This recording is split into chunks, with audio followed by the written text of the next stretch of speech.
इस बजट में किसको क्या मिला, पहले ये समझ लीजिए।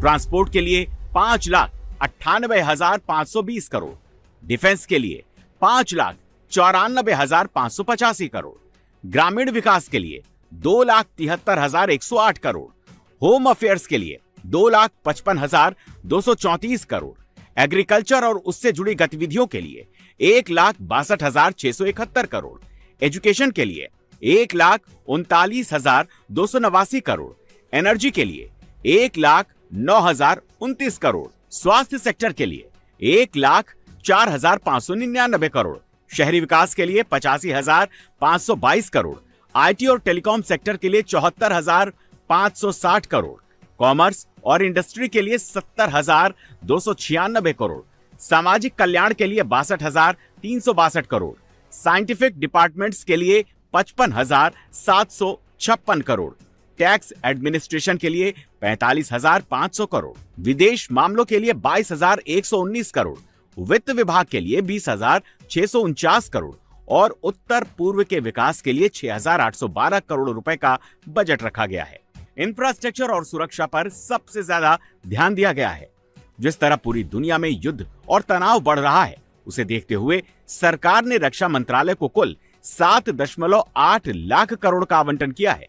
ये पिछले साल के 6.81 लाख करोड़ से काफी ज्यादा है। रक्षा बलों को मॉडर्नाइजेशन के लिए 2,19,000 करोड़ रुपए मिलेंगे, जो पिछले साल के 1.80 लाख करोड़ से 39,000 करोड़ ज्यादा है।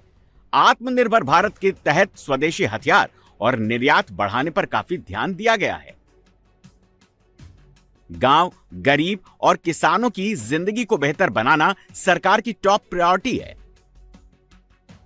इस बजट में इसके लिए भारी भरकम आवंटन दिखता है कि सरकार का पूरा फोकस है। सरकार ने सूक्ष्म, लघु एवं मझोले उद्यमों यानी एमएसएमई सेक्टर को बढ़ाने का पूरा ध्यान दिया है।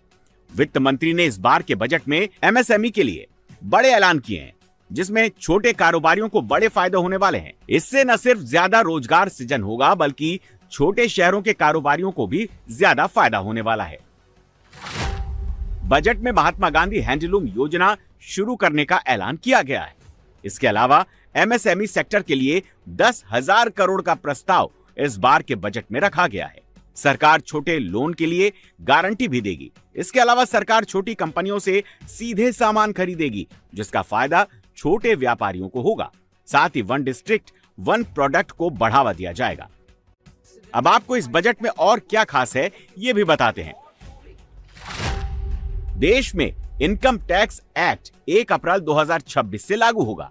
हालांकि इस बार इनकम टैक्स स्लैब में कोई बदलाव नहीं किया गया है, लेकिन रिवाइज्ड रिटर्न फाइल करने के लिए 3 महीने का ज्यादा समय दिया गया। यानी अब 31 दिसंबर के बदले 31 मार्च तक रिवाइज्ड रिटर्न फाइल कर सकते हैं। टैक्स पेयर की इनकम में गड़बड़ी मिलने पर उसे जेल नहीं जाना पड़ेगा, सिर्फ जुर्माना देकर वो बच जाएगा। देश में 3 आयुर्वेदिक एम्स खोले जाएंगे। साथ ही मेडिकल टूरिज्म को बढ़ावा देने के लिए 5 मेडिकल हब भी बनेंगे। कैंसर की 17 दवाओं पर से कस्टम ड्यूटी हटाई जाएगी। हीमोफीलिया, सिकिल सेल और मस्कुलर डिस्ट्रॉफी जैसी 7 दुर्लभ बीमारियों की दवाइयां भी ड्यूटी फ्री की गई हैं।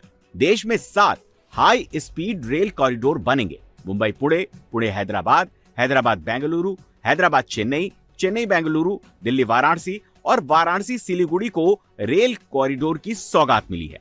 अगले 5 सालों में 20 नए राष्ट्रीय जलमार्ग बनेंगे।